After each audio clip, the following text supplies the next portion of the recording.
اتنا رقبہ اور بھی. یہ انسان کی اللہ تعالیٰ نے نیچر بیان.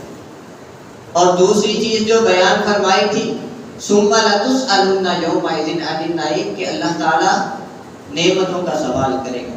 نبی کریم صلی اللہ علیہ وسلم ایک دن دوپہر کے وقت گھر سے نکلتے ہیں، ابھی راستے میں چل رہے ہیں، سامنے سے ابو بکر صدیق رضی اللہ تعالیٰ عنہ کو مسجد کی طرف آتا دیکھا.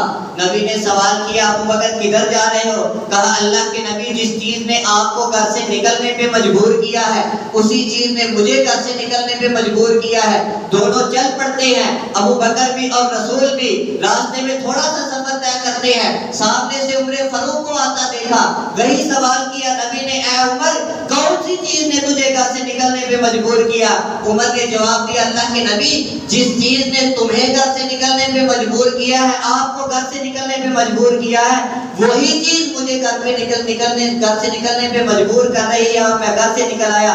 نبی کریم صلی اللہ علیہ وسلم نے دونوں کو لیا، چلتے گئے، کہا تمہیں اگر اتنی طاقت اور ہمت ہے، بھوک لگی ہوئی تھی، کھانا نہیں کھایا تھا، نبی نے فرمایا اتنی طاقت ہے کہ فلاں کے باغ تک چلے جاؤ. ابو بکر و عمر نے ارشاد فرمایا، یہ جواب دیا ہاں اللہ کے نبی اتنی طاقت ہے ہم آپ کے ساتھ چل کر جا سکتے ہیں.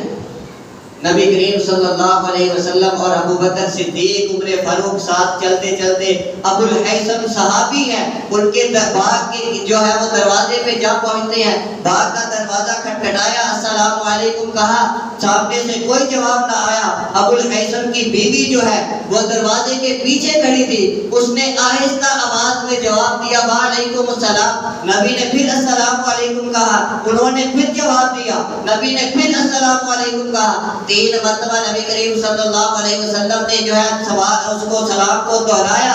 جب سامنے سے جواب نہ آیا تو ابو بکر صدیق عمر فاروق اور نبی پاک واپس چلنا شروع ہو جاتے ہیں. پیچھے سے ابو الحسن کی بیوی نے آواز دی اللہ کے نبی رک جائیے، میں نے آپ کے سلام کو سن لیا تھا لیکن اس وجہ سے میں نے آہستہ جواب دیا کہ آپ کی سلامتی آپ کی دعا کو زیادہ سے زیادہ سمیٹ لو، آپ میرے لیے دعا کریں گے میں جواب دوں گی، اللہ تعالیٰ کی برکتوں کا نزول ہوگا. اللہ کے نبی میں نے آپ کا سلام سن لیا تھا، آئیے اندر تشریف فرمائیے. نبی کریم صلی اللہ علیہ وسلم مسکرائے.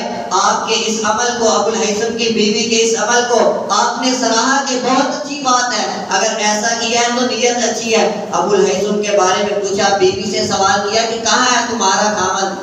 بیوی کہنے لگی کہ وہ تو پانی بھرنے کے لیے گئے ہیں، آپ تشریف فرما ہو، آپ ہمارے گھر آئے ہیں، آپ بیٹھے آ جاتے ہیں. سامنے سے ابو الحسن آ جاتے ہیں، آ کر نبی کریم صلی اللہ علیہ وسلم کو، عمر فاروق کو، ابو بکر کو سامنے دیکھا تو کہا آج تو ہمارے لیے خوشی کا دن ہے، آج ہمارے لیے یہ تو بہت خوشی کا دن، عید کا دن ہے. اپنے باغ میں سے کھجوروں کو توڑا، پورے خوشے پوری ڈالیاں لا کے دے دی کہ پتہ نہیں نبی کریم صلی اللہ علیہ وسلم کس قسم کی کھجوروں کو پسند کرتے ہیں. جب آپ نے کھجوروں کو تناول کیا، ابو الحسن نے جو ہے وہ جانور کو ذبح کیا، نبی نے کھانا کھایا. کھانا کھانے کے بعد نبی کریم صلی اللہ علیہ وسلم نے ارشاد فرمایا یہی وہ نعمتیں ہیں جن کا اللہ تعالیٰ نے ذکر کیا ہے کہ ثم لتسألن یومئذ عن النعیم، کہ کل قیامت کے دن انہی نعمتوں کے بارے میں سوال